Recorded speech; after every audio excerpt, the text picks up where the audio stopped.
Fala galera, sejam todos muito bem-vindos a mais um podcast do Justificando. Eu sou a Mabô, apresentadora do Explica Aí e colaboradora dos vídeos do Just no YouTube. Hoje, participando da campanha O Podcast é Delas, que rola anualmente no mês de março para promover uma maior participação feminina nos podcasts, a gente tem um time só de mulheres. Vou apresentar aqui esse time de minas incríveis que vão me acompanhar hoje. Tenho aqui do meu lado a Margarete Pedroso, procuradora do Estado, membro da Rede Feminista de Juristas e da Comissão de Direitos Humanos da OAB São Paulo. Bem-vinda, Margarete. Olá, Mabô. Muito obrigada pelo convite. Vamos lá, né? Vamos falar da mulherada. Eu que agradeço sua presença. Também tem a presença da queridíssima Ana Cândida Serrano, que também é procuradora do Estado, vice-presidente para a área pública da Comissão de Direitos e Prerrogativas da OAB São Paulo e membro da Rede Feminista de Juristas. Bem-vinda, Ana. Oi, Mabô. Oi, Margarete. É um prazer estar aqui com vocês, discutindo um tema tão importante. Por fim, eu queria só pontuar que a gente tinha uma convidada especial, a Tainá Yared, que é uma advogada maravilhosa, feminista, pesquisadora da luta antirracista, que atua nos coletivos Me Representa e da Rede Feminista de Juristas. Ela, infelizmente, não pôde estar aqui com a gente hoje. Ela ia trazer uma perspectiva que é imprescindível para esse debate, que é essa perspectiva da luta contra o racismo, da mulher negra.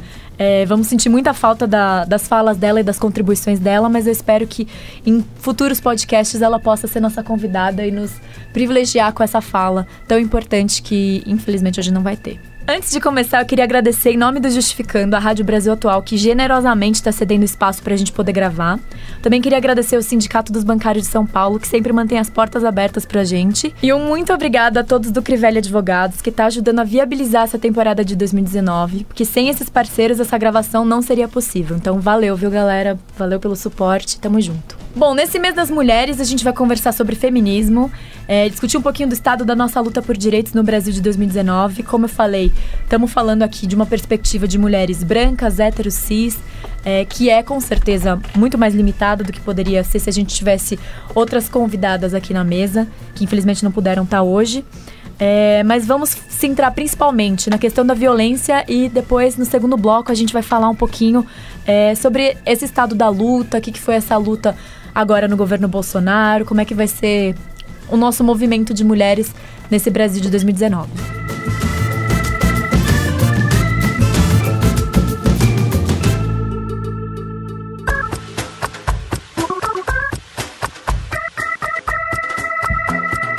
Bom, esse ano já começou marcado por muitos casos de violência contra a mulher.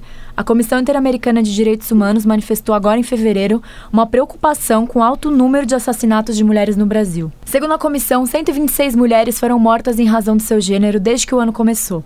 E foram registradas 67 tentativas de homicídio. Aí a gente fica com esse questionamento. Esse número de casos de feminicídio está aumentando ou ele não era denunciado antes e sofreu uma subnotificação? Eu queria saber qual que é a visão de vocês que estudam violência contra a mulher, que estão aí no dia a dia trabalhando com esse assunto. O que vocês pensam sobre isso? Mabô, eu acho que as duas coisas são verdadeiras. Antes nós não tínhamos, na verdade, como estatisticamente quantificar qual era o número exato de violência contra a mulher. A Lei Maria da Penha é de 2006 e a Lei do Feminicídio é de 2016. Então, antes disso, o que acontecia? Uma mulher vítima de lesão corporal caía no crime geral de lesão corporal dentro de uma estatística policial. Uma mulher vítima de homicídio também, ela era quantificada como um homicídio. Nós só podemos, na verdade, ter, né, exatamente uma visão de quantas mulheres morriam vítima de violência doméstica ou quantas mulheres sofriam violência, lesão corporal dentro de um ambiente doméstico, enfim, após a Maria da Penha e após a lei do feminicídio. Então, nós tínhamos até ali uma subnotificação. Entretanto, se a gente pegar os dados atuais, principalmente os últimos dados que saíram esse ano, o Fórum Brasileiro de Segurança Pública soltou um dado recente que 536 mulheres foram vítimas de agressão física a cada hora em 2018. Isso é um número que vem crescendo desde 2016. Aí também nós vamos chegar a uma conclusão que teve um aumento. Mas é um aumento em razão de mais informação, de nós estarmos falando mais a respeito de violência contra a mulher, de maior conscientização das pessoas que elas podem denunciar, ou é porque se dado realmente é real e tem aumentado a violência contra a mulher.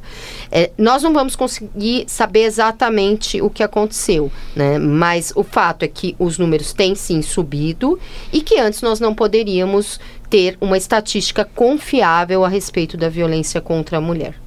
Eu creio também que o ambiente geral político da nação, com um discurso mais conservador, em que você reforça o machismo, reforça a homofobia, reforça o racismo, isso também acaba inflando números, de certa forma, porque dá ao cidadão a sensação de que isso é permitido agora, né? É uma sensação que a gente tem em relação a isso.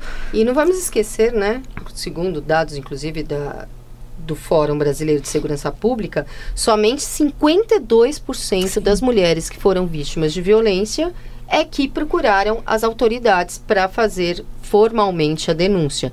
Então, esses valores também ainda não correspondem à realidade. E ainda nós temos uma subnotificação a esse respeito. De quase metade, né? Um número muito grande. Exatamente, é um número enorme. A mulher ainda é desestimulada, porque ela vai na delegacia e ela não encontra respaldo. Ela procura, às vezes, assistência à saúde, também não tem, às vezes, o respaldo que ela espera, o acolhimento que ela necessita. E aí acaba inibindo as notificações. E não vamos esquecer que, desde a Maria da Penha, nós teríamos que ter delegacias das mulheres 24 horas em funcionamento em todos os municípios de médio e grande porte. E isso não é uma realidade. Nem na cidade de São Paulo nós temos o número de delegacias das mulheres suficientes e muito menos delegacias que funcionam 24 horas. E nós sabemos que muitas mulheres sofrem dupla violência, uma quando são violentadas em razão da sua condição de mulher e a segunda violência quando elas vão procurar a autoridade policial e o próprio judiciário e não recebem o acolhimento e a escuta necessária que elas precisam. E vocês que trabalham são, né, parte da rede feminista de juristas, eu já recebi, assim, por ser, enfim, associada de alguma forma a pessoas do direito, eu já recebi muitos casos de pessoas que vêm e falam, cara, eu conheço uma pessoa que sofreu violência, uma menina, como é que ela faz? E aí encaminha para a rede feminista de juristas, que tenta dar um auxílio, e eu fico pensando como a gente se vira nos 30, né? Para tentar, tipo, dar suporte para essa galera que se sente completamente desassistida, muitas mulheres que sofrem violência no dia a dia, a gente precisa chamar uma amiga advogada para ajudar. Então eu sinto que nós do movimento feminista e vocês que são feministas e do direito fazem esse corre toda hora para suprir essa carência de apoio institucional para as mulheres, né? Não sei se vocês têm essa percepção também, mas eu sinto muito isso, assim, que a gente está sempre se virando. Não, é isso mesmo, porque o Estado, na verdade, não faz o papel dele que deveria fazer, né? Porque a mulher é vitimizada várias vezes, né? É no atendimento à saúde, é na ausência de um apoio psicológico, é na ausência de uma assistência jurídica imediata e, ainda por cima, na culpabilização que ela sofre em todos esses atendimentos. Então, isso só afasta cada vez mais as mulheres de denunciarem, de se sentirem seguras de que podem realmente denunciar. E ainda você vê, muitas vezes, no processo penal, quando há a denúncia, que ele prossegue, a tentativa de culpabilizar a vítima novamente. Você, assim, ela deu causa, que roupa estava usando, como se comportou, onde estava na balada, quem está na balada, ou bebeu, quem mandou beber, mulher não pode beber. Tudo isso ainda aumenta mais. Aí ela pensa, vou passar por tudo isso de novo? Quer dizer, já passei pela violência física, psicológica, ainda vou ter que passar por tudo isso, ainda ser questionada na minha palavra e ainda às vezes com várias testemunhas e tudo, mas sempre querem desacreditar a vítima. Na verdade, tudo que está por trás da violência contra a mulher é algo estrutural, né? O machismo é estrutural, o patriarcado é estrutural e a violência é fruto de tudo isso como um instrumento de controle e manutenção de privilégio, que é o privilégio do homem branco, hétero, que já ocupa todos os espaços de poder na sociedade e a violência acaba sendo utilizada como um instrumento de controle para manter esse privilégio. Puxando isso que você comentou, Ana, né, de culpabilização da vítima, a gente vê muito isso, principalmente em casos assim, carnaval a gente tem uma notificação maior desses casos e é sempre essa argumentação, né, de que a menina sai de biquíni na rua, sai de body, não sei o quê, enfim, não importa a roupa. E aí a agência Pagu trouxe um dado de que uma mulher é vítima de estupro a cada 9 minutos no Brasil, e tem essa discussão forte de qual que é o limite durante as festas, durante a balada, durante o carnaval, enfim. Qual que é o limite entre o assédio sexual, o estupro e a paquera? Aí eu queria perguntar como é que vocês veem essa distinção. Bom, o estupro tem a caracterização própria no Código Penal. Violência, grave ameaça ou ainda a falta de consciência naquele momento para poder consentir com o ato sexual. Mas a questão maior que aparece sempre nas discussões é entre o assédio sexual e a paquera, né? O que diferencia um de outro, né? Então, a gente sempre pensa assim, o assédio, a primeira coisa que me vem à cabeça quando se fala do assédio é o constrangimento. Você fica constrangida com aquela forma de abordagem que você está ali. Então, aquela abordagem não é uma abordagem que você consentiu. Aquela coisa, então, assim, a pessoa aborda, você fica constrangida. Aí, você tenta, às vezes, dependendo do lugar em que o assédio, por exemplo, no lugar de trabalho, você às vezes tem dificuldade, até para não sofrer retaliações, de falar, não, para lá. Primeiro que você pode ser desacreditada, falar, eu não fiz nada, você é louca? Isso é muito comum, né? Eu não fiz nada. Exatamente, básico, você é louca, eu não fiz nada. Quer dizer, então você tenta desviar daquilo assédio, muitas vezes, para não se prejudicar, e, né, às vezes você duvida também, será que tem ou não tem esse assédio, né? E você não deu o consentimento, tá? Então, você tem um ato unilateral, tá? Invasivo, tá? E não consensual, tá? E a paquera já é diferente. A paquera você tem uma reciprocidade. Uma pessoa olha, outro olha, você consente com aquilo, você até de certa forma retribui um pouco aquilo, né? Acho que são situações bem diferentes e que é possível sim distinguir, e não acho que é tão difícil essa distinção assim, não. Aliás, tá? Meninos, se você não sabe qual a diferença de assédio e paquera, volte 2 casas, tá tudo errado, né? Paquera e assédio não tem nada a ver uma coisa com a outra. Assédio tem a ver com violência, tem a ver com constrangimento. Paquera é legal, paquera é gostoso, paquera é bilateral, paquera tem reciprocidade. Então, vamos repensar, né? Se você ainda não descobriu essa diferença, vamos estudar, vamos aprender, depois você paquera. Melhor assim, né? Ou conversa com as suas amigas, mano. Presta atenção na linguagem corporal. É muito fácil você perceber quando você dá em cima de uma menina e ela quer e ela não quer. Porque a gente ouve, ela retribui ou não, o cara não percebe qual a diferença entre ser violento e ser bacana, né? E o mais engraçado é que quem reclama da questão do assédio realmente são os homens, né? Eles falam assim, imagina que eu estava assim, que isso, não posso mais paquerar? Eu falo, não, pode paquerar, deve. Pelo amor de Deus, longe de mim. Paquera, mas não assim... Não violência, não constrangimento. Não constrangimento, né? E não é não, né, Mabô? Exatamente, né? O limite é o nosso não. É o nosso não. E aí o que eu volto a falar, esse não, às vezes, você não consegue falar pro seu chefe, não, assim, você tem que... Porque senão você pode também sofrer uma retaliação. Então, imagina como é difícil nessa situação de um constrangimento forte. Sim. Você tem que dizer um não de uma forma também, deixando claro que é não, mas se você pegar muito pesado, você pode ter uma retaliação e até aquela história, você é louca, eu não fiz nada, você está viajando. E dá para perceber quando tem uma negativa, né? Não tem reciprocidade, não tem o feedback, não tem o retorno. Então não vamos forçar a barra, né? Eu fiquei pensando assim, você falou dessa figura do trabalho, às vezes é uma figura de autoridade também, né? Sim, hierarquia. Teve hierarquia. Um monte de casos que foram denunciados nas universidades chilenas um tempo atrás, porque é isso, é o professor que é uma figura de autoridade, que tem um poder sobre a vida acadêmica daquela mina, e aí vem esse avanço indesejado, desconfortável, que constrange, e como é isso, né, usar do poder, né, Margarete, que no Brasil, várias universidades fizeram até normatizações internas, justamente por causa de uma série de denúncias. Nós tivemos aqui em São Paulo 2 universidades bem importantes, públicas, que tiveram denúncias de assédio e que passaram a se preocupar com isso. Em Goiás, nós tivemos vários casos bem emblemáticos. E é isso. Eu acho que a hierarquia é algo que favorece mais ainda o assédio. Então, relação professor-aluno, patrão-empregado.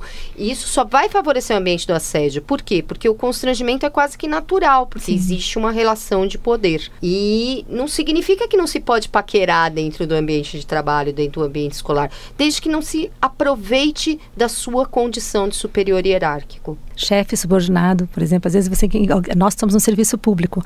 Mas vocês são estáveis, mas você pode ter prejuízos, por exemplo, numa carreira, quando você tem um assédio de um superior hierárquico. Você pode ter prejuízo. Essa superioridade hierárquica favorece totalmente o silenciamento, né? Porque quem vai acreditar numa pessoa subalterna, que está ali no começo da carreira, ou no começo medo de perder o emprego, né? O medo de ficar mal entre os colegas de trabalho. E isso já... Existem dados que prejudicam o rendimento dessa empregada, prejudica o próprio ambiente de trabalho com relação aos outros colegas. Tem uma consequência enorme na produtividade e na vida dessa mulher. Quando a gente fala em violência sempre, a gente tem que pensar que essa mulher que é vítima de violência, que foi vítima de violência, ela vai carregar com ela traumas psíquicos, resultados psíquicos, e não só físicos, que podem atrapalhar a vida dela no futuro e para o resto da vida, se não conseguir barrar essa violência. Bom, aproveitando o gancho que a gente está falando de violência, eu queria lançar aqui para vocês, minhas juristas queridas. Toda violência é crime? Não, nem toda violência é crime, né? Crime é aquilo que foi tipificado pela lei penal como um fato que o legislador optou em considerar como crime.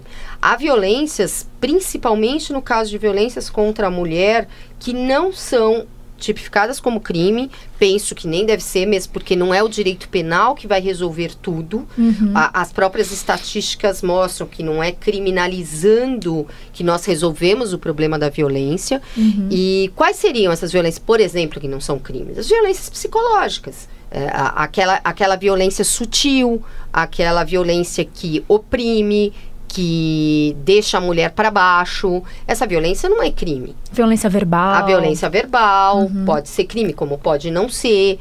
Mas, principalmente, aquela violência do dia a dia, aquela violência que faz com que a mulher se sinta diminuída, que se sinta incapaz, aquela perturbação constante na sua autoestima. Isso não é crime, mas nem por isso deixa de ser violência.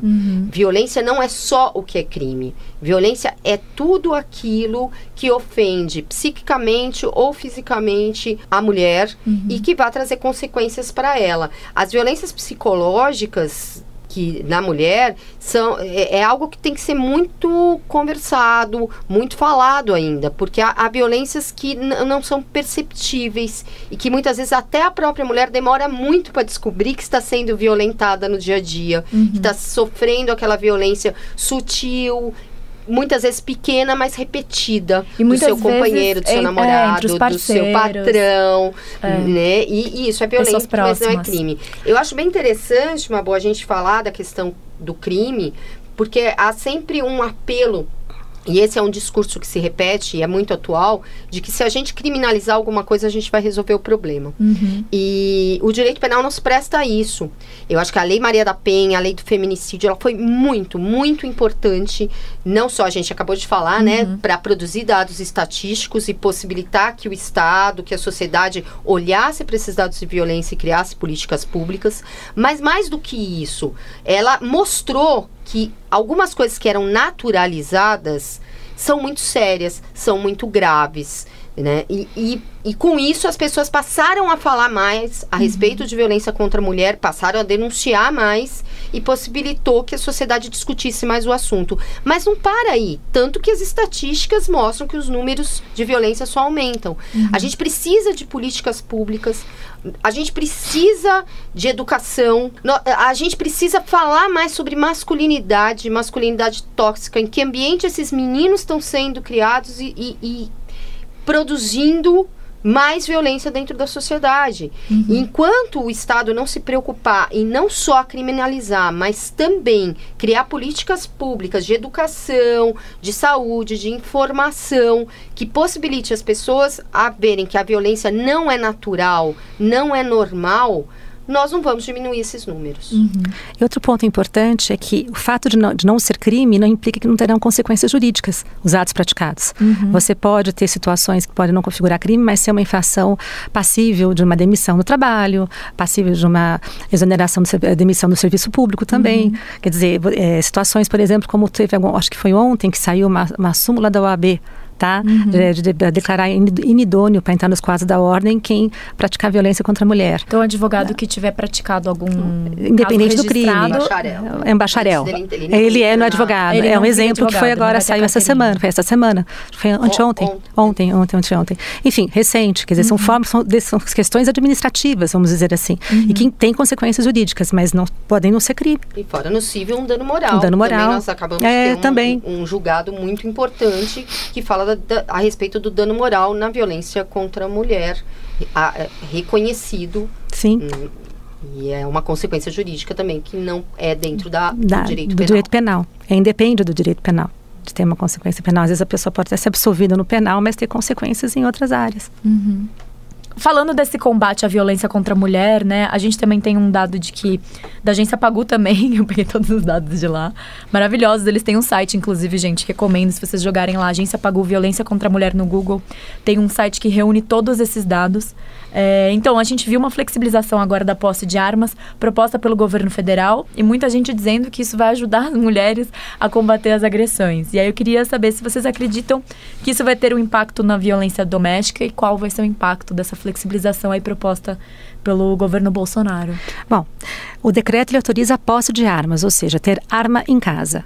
Tendo em vista que na violência contra a mulher, normalmente a violência ocorre dentro de casa, tá? O que vai acontecer é justamente um aumento da violência contra a mulher. Porque se antes, por exemplo, ela apanhava do marido, ela pode agora levar um tiro. Tá? Não apanhava do companheiro, ela pode levar um tiro. Se é a violência doméstica, uma arma dentro de casa vai favorecer que ela ocorra, inclusive com o poder de maior lesão até a morte da mulher. Aliás, Mabô, admira muito, né? Um governo que fala tanto em combate à violência, em diminuição da violência, garantir segurança pública, flexibiliza o porte de arma, que é justamente trazer mais arma para dentro de casa. E quando o número de violência doméstica só aumenta, o número de mulheres mortas só aumenta, então nós não estamos preocupados com a segurança pública, vamos combinar, né? Foi bem interessante o que a Ana falou. A maior parte das vítimas de violência, das mulheres vítimas de violência, estão dentro de casa. Segundo dados, você fala da Pagu, eu estou usando muito o Fórum Brasileiro de Segurança Pública, 42% das mulheres vítimas de violência sofreram essa violência dentro de casa. E mais, 23% foi praticado por cônjuge, 21% pelo vizinho, 15% por ex-cônjuge. Isto é, 76% das mulheres que sofreram violência, o agressor é alguém conhecido. O agressor de mulher não é o cara estranho que está escondido no beco, esperando ela passar numa rua escura. O agressor de mulher está dentro de casa, ou dentro do trabalho, ou é um amigo, ou é um vizinho. Ele está no círculo social. Exatamente. E é esse que vai estar com a arma muito perto dele para aumentar a letalidade desta agressão. Então, aquela agressão que poderia ser uma lesão corporal, hoje é morte. O grau de letalidade de uma arma de fogo é muito maior. E dizer que a mulher vai usar arma para se defender, vamos combinar que isso é uma inversão total, aliada a um projeto do Moro que vem dizer que a surpresa passa a ser causa de extinção de crime, a emoção passa a ser uma causa de extinção de crime, é dar passe livre para homem matar mulher. Não, e é isso, tipo, quem quer ter... Eu não quero ficar andando armada ou ter uma arma em casa pra me sentir segura. Que inversão é essa? Que agora eu tenho que cuidar da minha segurança comprando uma arma pra ficar na minha residência? Eu não quero precisar de uma arma pra me sentir bem. Que é isso? É que assim, o lugar mais inseguro para as mulheres estarem hoje, em 2019 no Brasil, é a própria casa. E é interessante também essa questão que você falou do projeto do Moro, é que ao você colocar a emoção, você tinha antigamente a absolvição de homens pela legítima defesa da honra, por exemplo, porque a emoção, aquela, né, de repente, se você passa um projeto assim, quem diz que só o policial vai poder usar a emoção? Por que não o homem, também no caso de violência contra a mulher, falar, mas você estava com violenta emoção, estava lá... passional. Voltar a uma coisa que foi superada pela jurisprudência. Houve uma brecha. No podcast anterior, quando a gente discutiu o projeto do Moro. Na verdade, dentro do direito penal, toda interpretação é em prol do réu. Sim. E nós vamos aplicar aí por que um homicídio praticado por policial é diferente de um homicídio praticado por um homem em casa. Evidentemente, dentro de um sistema de interpretação jurídica em prol do réu, o mesmo critério tem que ser adotado igualitariamente para os dois réus, os dois acusados. E obviamente, esse homicídio vai deixar de ser crime. E isso é muito sério. Se a gente está preocupado com o número de violência no Brasil, eu volto a dizer, nosso presidente da República devia estar muito preocupado com a violência contra a mulher. E não está, né? Não é dessa violência que ele está preocupado, é de matar preto e pobre, né? Obviamente. E aí implica nos retrocessos que estamos verificando nesses últimos tempos. A partir disso, eu queria, na verdade, focar no perfil da mulher, que a mulher que tem, né, sofre violência no Brasil também tem um perfil. E aí eu queria jogar para vocês. Quem são essas mulheres que estão mais em risco, né? Bom, claro, né? E falando aqui da minha posição de mulher branca, hétero, privilegiadíssima, eu não sou o alvo preferido da violência. O alvo preferido da violência são as mulheres negras, as mulheres periféricas, as mulheres pobres, as mulheres indígenas. Essas são o alvo preferido. E não sou eu que estou falando, isso está na estatística. O número de mortes violentas de mulheres negras aumentou em 10 anos em 54%, sendo que o número de mortes violentas de mulheres brancas tem vindo num decréscimo constante. Isso é emblemático. Se nós formos para outros tipos de violência, que não só a violência doméstica ou a violência contra a mulher, esse dado se repete. A maior parte das mulheres mortas em decorrência de abortos ilegais no Brasil são negras. As maiores vítimas de mulheres, vítimas de violência obstétrica no Brasil, são as negras. Então, isso é algo que tem que ficar muito claro. O corpo negro é o corpo mais violentado, é o corpo que é o alvo. Sem contar que os filhos das mulheres negras é que são os mais mortos pelas polícias. Então, sempre, o alvo da violência no Brasil, claro que não é a mulher branca de classe média, é a mulher negra. Esse é o corpo que não interessa para o Estado. Esse é o corpo que não é para ocupar um espaço na sociedade. Por incrível que pareça, né, nós estamos num momento político em que justamente são os corpos negros, os corpos dos LGBTs que estão mais sofrendo com todo o aparato legislativo que tem sido proposto por esse novo Brasil, que de novo não tem nada, que é o Brasil velho, o Brasil do passado, que está sendo resgatado com requintes de crueldade, para que não ocupem esses espaços na sociedade. Então, é o corpo negro, é a mulher negra a maior vítima. Não obstante, você fala que toda mulher é sujeita à violência, na mulher negra isso vem por estatísticas comprovando que é muito maior. A incidência da violência contra ela é muito maior. Eu fico pensando também, né, que mesmo a mulher branca de classe média sofrendo a violência, o amparo que ela vai ter também, né? Porque para você ter a força de denunciar, ou se separar, ou sair de casa e ter esse apoio, precisa de dinheiro, né? E a mulher branca vai ter esse dinheiro e essa facilidade muito maior. Vocês lembram do caso da Luísa Brunet, né? Que o caso toma uma puta repercussão quando ela apanhou do marido e é aquilo, ela tem todo esse sistema ali querendo segurar a mão dela na hora que ela vai lá e sofre violência do marido. E esse sistema não tá ali para as outras mulheres, que é a maioria do Brasil, né? Não, e principalmente, você fala assim, a dependência econômica pode dificultar a mulher a sair de uma situação de violência. Mas se você olhar, a mulher negra, ela tem mais dificuldade de acesso ao emprego, no sentido de melhor qualificado. Aí, quando ela consegue ter uma maior colocação no mercado de trabalho e com isso ter maior autonomia e independência.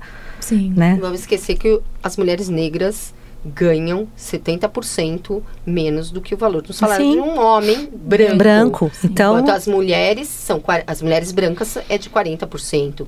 Então, já a questão de classe, a questão econômica já as desfavorece dentro da sociedade. E aí tem toda uma outra consequência. O grau de instrução da população negra é menor do que da população branca. E aí por diante, a gente cai num ciclo vicioso, numa bola de neve que só vai retroalimentando a violência e a exclusão social. Você tem situações, por exemplo, em que a mulher, por sofrer a violência, muitas vezes não denuncia, né, na questão social, e aí coloco novamente a mulher negra, ela não denuncia porque ela fala, se eu denunciar, ele pode ser preso e aí vai faltar comida para os meus filhos, porque ela também já trabalha muitas vezes, mas num subemprego, ganhando pouco, não acha que não vai conseguir sustentar a família e os filhos principalmente, e aí acaba aceitando situações às vezes. E que por uma questão de necessidade, por uma questão de necessidade. Que confiança ela vai ter também nas instituições, nas instituições, né? em tudo. Em tudo isso, nenhuma. E aí que está a necessidade de políticas públicas, né, gente? Porque se a gente tivesse além da lei criminal, simplesmente prevendo feminicídio, prevendo maior pena para lesão corporal praticada em violência doméstica, a gente tivesse também políticas públicas estatais, que tivesse casa da mulher de acolhimento, inserção dessa mulher no mercado de trabalho, inserção dessa mulher em cursos profissionalizantes, escola para essas crianças, possibilidade de tirar essa mulher do ambiente em que ela está com o agressor e colocá-la em outro local, mas que ela possa produzir, que ela possa sobreviver. E isso, infelizmente, não se o Estado não se preocupa com isso. Só a criminalização, que é o que a gente já falou antes, não vai adiantar nada. Porque muitas vezes essa mulher continua, como a Ana falou, naquele ambiente. Naquele ambiente, ela não tem como sair, às vezes. Ela não tem como sair, ela não tem como sobreviver. O Estado não consegue, muitas vezes, quando a mulher denuncia, deixá-la salvo daquilo. Quantos casos a gente não vê na mídia de mulheres que já tinham denunciado, pediam a proteção do Estado para, de afastamento do companheiro, né, violento, e o Estado não foi suficiente, depois essa mulher acabou morrendo. Quer dizer, então, o básico do básico não é feito.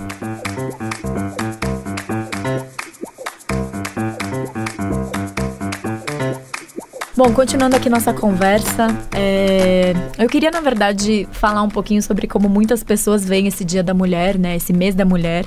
Muita gente acha que já é uma questão superada e não entende por que a gente briga, por que a gente reclama ainda. Que vocês estão reclamando do quê? Vocês já fazem de tudo, a mulher já está no mercado de trabalho, a mulher já tem direitos iguais, supostamente, né? E aí eu queria, na verdade, jogar para vocês como é que vocês veem esse mês de março, né? Se é só receber as florzinhas. E, enfim, estamos contentes já com todas as leis que a gente já tem, com todas essas formas, entre aspas, de proteção estatal para a mulher. A conquista dos nossos direitos já terminou e o mês de março é uma comemoração. O que é para vocês, assim? Como vocês veem? Bom, gente, nada a comemorar, né? É o que a gente tá falando aqui desde o começo, né? Não temos nada a comemorar. O mês de março é mês de luta, não de comemoração. Quem sabe algum momento no futuro nós possamos comemorar alguma coisa. Por enquanto, não. A legislação no mundo e no Brasil com relação aos direitos das mulheres evoluiu, isso não vamos duvidar. Até 1994, nós não tínhamos uma convenção, estou falando da ONU, que tratava de violência contra a mulher. A primeira convenção internacional veio em 1994 e só foi ratificada pelo Brasil em 95, que é a Convenção de Belém do Pará. No Brasil, nós tivemos direito ao voto só em 1932. Até 1962, as mulheres eram consideradas incapazes, precisavam da assinatura do marido para trabalhar, para alienar bens. Só em 1977 a mulher brasileira pôde ter opção de adotar ou não o nome do marido. Só em 88, com a Constituição, nós tivemos direitos iguais entre homens e mulheres. A Lei de Maria da Penha, como nós falamos, é de 2006, que reconheceu que havia uma violência diferenciada dentro do ambiente doméstico. O assédio sexual praticado por superior só foi criminalizado em 2001. E a importunação sexual só foi tipificada o ano passado. Então, isso é muito lento. Ainda tem muito para ser feito, como nós já dissemos aqui. Não é só em matéria criminal, mas em matéria de reconhecimento de direitos, de igualdade, de formulação de políticas públicas. Para que todos tenham uma ideia, o Congresso Nacional, hoje, em 2019, só tem 15% das cadeiras ocupadas por mulheres. Sendo que nós somos mais de 50% da população.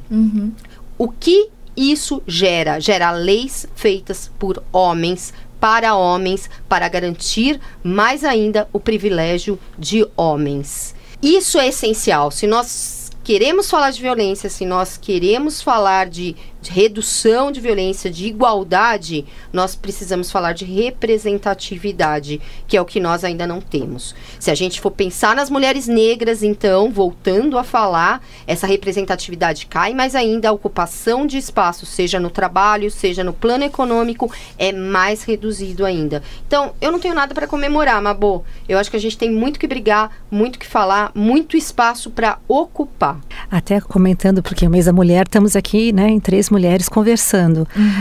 Normalmente você vai em eventos, em situações várias, é muito comum você ver só homens. Agora as mulheres estão até denunciando essas situações, estão se colocando em relação a isso, mas é raro você ver só mulheres em temas que eles não chamam de femininos. Né? É bem interessante isso. Nos temas que são considerados femininos, tudo bem ter só mulher. Maquiagem, cabelo, filhos, maternidade, né? Normalmente as mulheres estão ali, aí pode ter só mulheres, mas nos temas públicos, vamos dizer assim, né? As mulheres, quando são em minoria. E não é raro acontecer de não ter nenhuma mulher. E no direito, nós temos áreas que são mais femininas e mais masculinas. É incrível, né? Sim. Há congressos de algumas áreas do direito. Tipo quais? Eu não sei, gente. Tipo tributário, direito penal, em que praticamente os homens não dão espaços. E isso é importante. Quem tem privilégio tem que dar espaço para quem não tem privilégio. O privilegiado é que tem que dar voz, é que tem que dar espaço, é que tem que ceder. Esse é o papel social do privilegiado, se ele está defendendo a igualdade. Sim. Então, e acho que é uma coisa cultural, né? Isso que vocês estavam falando. A mera judicialização e criminalização de práticas por si só não vai ser capaz de mudar toda uma cultura estruturalmente fundada no machismo. Então, se a gente não tiver... Isso que você estava comentando, né? É uma mudança nas masculinidades, na forma como a gente cria as pessoas, educa os meninos. Isso não vai se alterar só pela legislação, né? Apesar da legislação trazer avanços, por si só ela não resolve o problema social, né? Não, até porque o privilegiado também não quer abrir mão do privilégio. Claro. Ele não está nem um pouco interessada. Não se olha, ele não se acha. Ele não acha. Ele acha que conquistou aquilo e tem, pelo menos defende publicamente de condições iguais, quando a gente sabe que não são. Eu acho que a gente podia dar uma dica aqui para os homens, qual que é o meu papel no 8 de março, né? No 8 de março não, na vida toda. Que não é da florzinha, tá? Não é florzinha e bombom.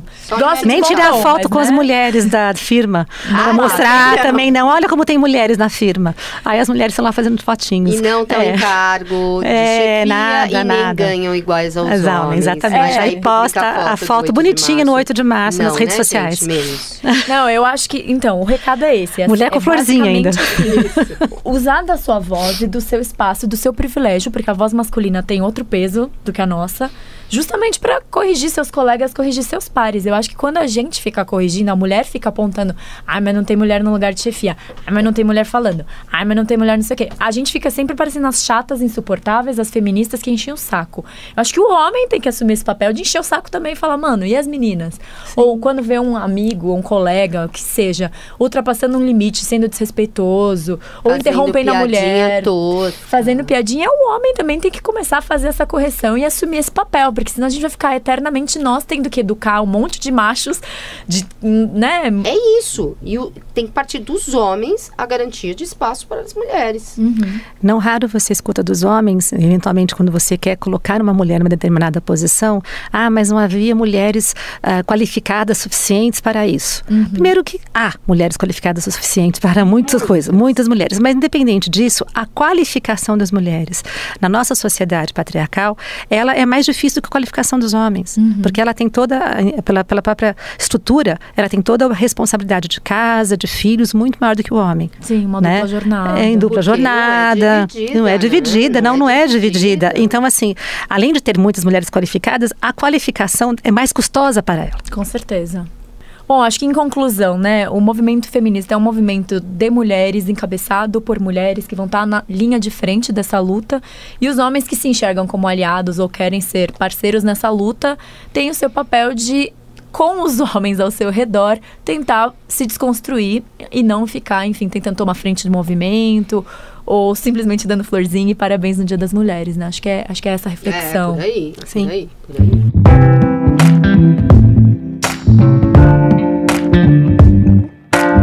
Aproveitando, assim, o gancho do movimento feminista, né? Falando desse histórico, lutas por legislações, enfim, a gente está vivendo agora um momento muito complicado no país.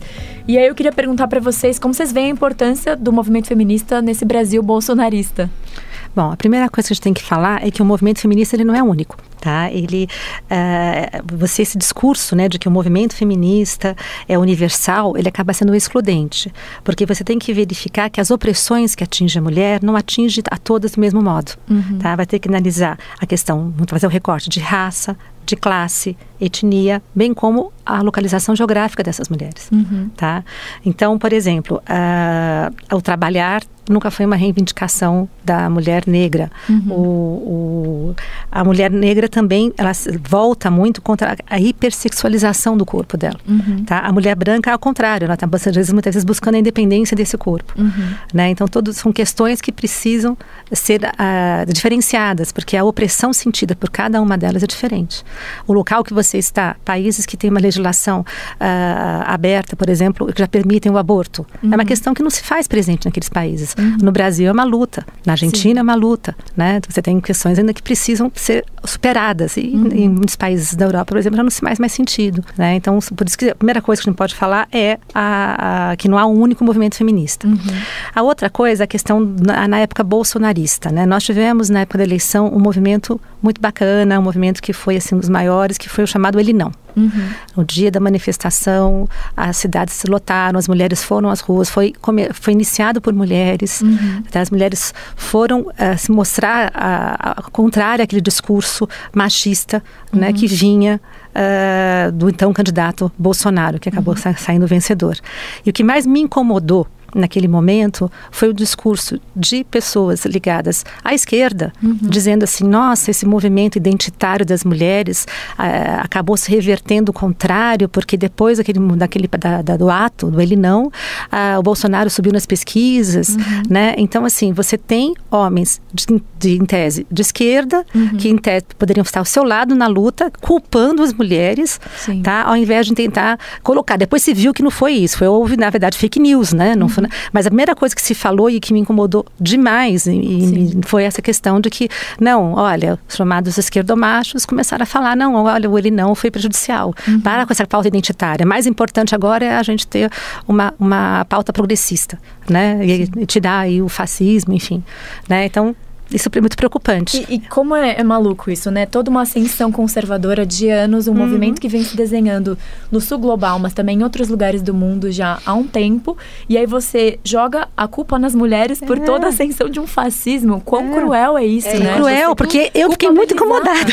Eu fiquei muito incomodada. A gente de ter feito a maior demonstração de rua na época das eleições. Esse tipo de demonstração contra... Resistência. Não, e foi uma coisa assim... E foi uma coisa que você vê gente de vários partidos e todo mundo ali, várias mulheres ali juntas, né? E foi uma coisa que começou das mulheres, assim, vendo que a eleição do Bolsonaro implicaria num retrocesso.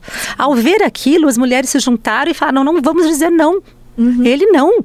Né? E aí logo depois, em virtude... Vem legitimar. Isso realmente me incomodou demais. Que o que a gente vive hoje no Brasil é resultado de algo que já vem caminhando há muito tempo. Desde o impeachment da presidenta Dilma, que foi um movimento machista. Ela foi violentamente atacada pelo fato de ser mulher. Misógino. Um homem não sofreria o que ela sofreu da forma como ela sofreu.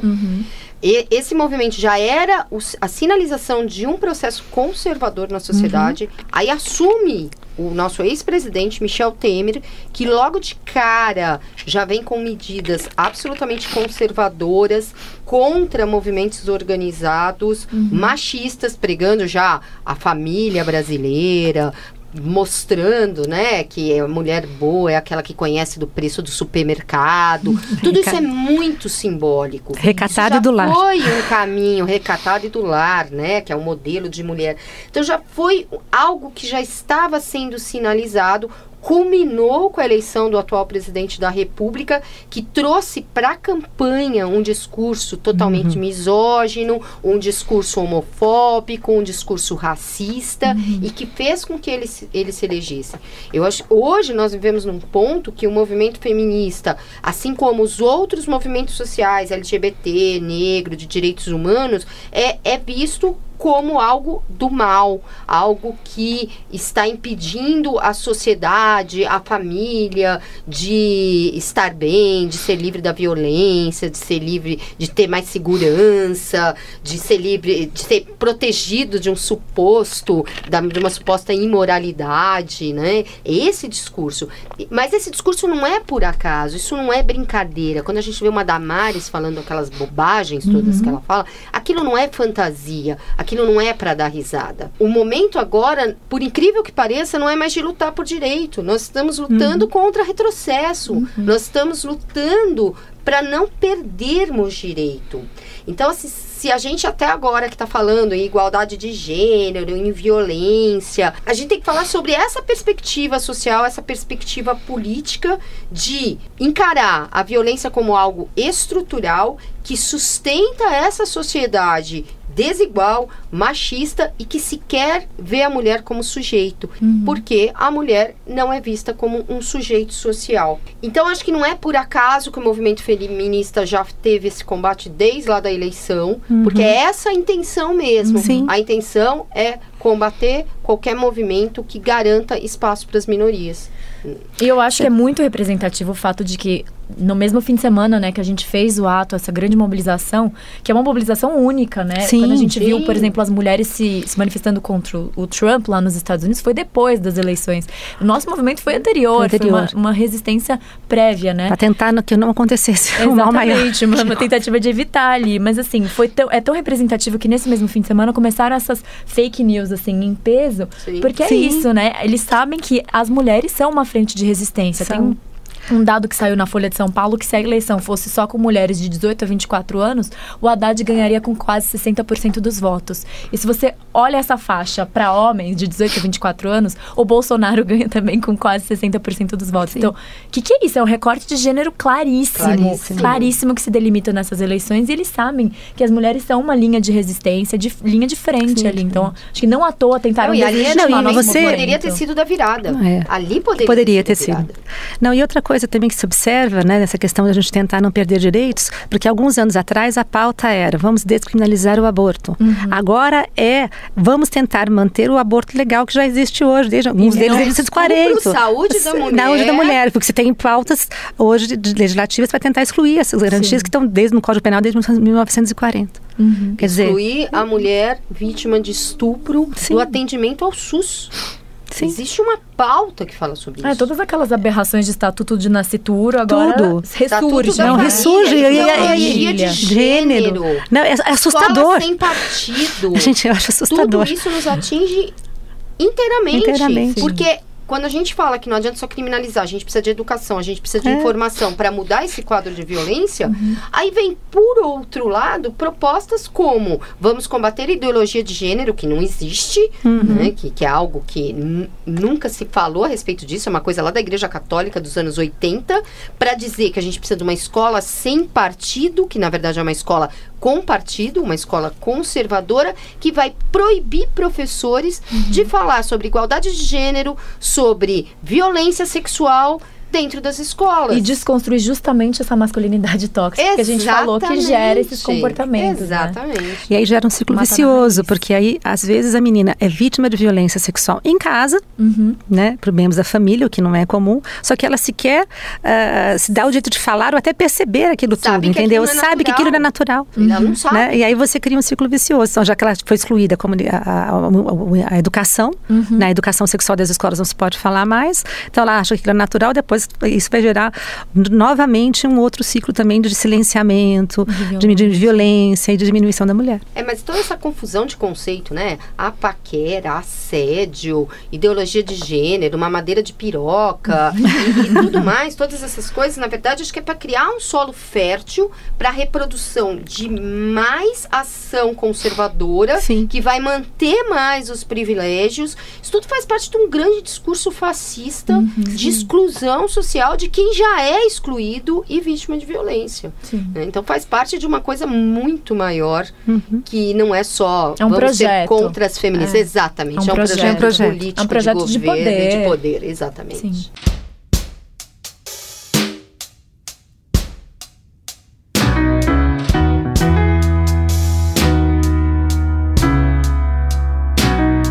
o mês de março é um mês de luta para as mulheres, né, internacionalmente, mas aqui no Brasil, infelizmente, desde o ano passado, tornou-se um mês de luto, de processar, na verdade, essa tristeza pela perda da Marielle Franco, um legado que está aí aberto para todas as gerações de mulheres feministas que seguem, que vão olhar o exemplo dela e a luta dela como um norte pro que a gente quer pro Brasil. E é isso, a gente queria, na verdade, pontuar que, querendo ou não, ainda é uma tristeza para todas nós que sentimos essa perda e que ainda não temos resolução do caso de quem mandou matar a Marielle, ainda não está solucionado, né? Sim, eu acho que a morte da Marielle, ela simboliza um pouco de tudo isso que a gente falou. A morte da Marielle é o símbolo do silenciamento, é o símbolo do cala-boca de quem não deveria estar ocupando um espaço que a Marielle ocupava. Uma mulher negra, bissexual, vinda da favela, que ocupou um espaço de poder, que tinha voz, que tinha um sorriso maravilhoso, que gargalhava, mesmo não podendo ocupar aquele espaço de acordo com os privilegiados. A morte da Marielle é a morte de um projeto de ocupação de espaço que estava sendo tomado, que vinha num crescente de direitos e que acabou ali. Lembrar a memória da Marielle, lembrar dela, lembrar que ela existiu, significa que nós estamos resistindo. Cada vez que gritamos quem mandou matar a Marielle, nós estamos mostrando para essas pessoas que ninguém vai quebrar a placa da Marielle, ninguém vai atirar e matar na Marielle. A Marielle está viva dentro de nós, ela é nosso símbolo de resistência, é nosso símbolo de luta. Então a gente precisa sim saber quem mandou matar a Marielle. E parece que eles não se cansam de terem matado a Marielle uma vez, eles querem matar a Marielle sempre. Sempre, todo dia. Cada declaração que você vê da sociedade, do homem branco, né, enfim, do poder, é justamente para poder matar novamente a Marielle, porque ela representa tudo aquilo que a Margarete estava falando. E quem mandou matar a Marielle, né, gente? Sim. Não vamos parar de O Brasil quer saber. Fica aí até a gente ter uma resposta, né? Exatamente.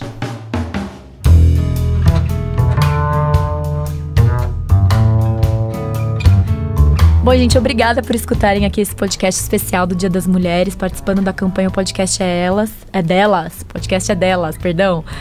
Queria agradecer muitíssimo a colaboração incrível dessas duas mulheres foda que eu tenho aqui do meu lado. Obrigada, Margarete. Obrigada, Ana. Gente, foi um máximo. Muito legal estar com vocês aqui. Foi demais. E vamos dominar tudo, né, mulherada? Vamos. Sim, obrigada a vocês, Margarete, Mabô. Foi muito bom esse bate-papo. Gostei demais. Valeu, meninas.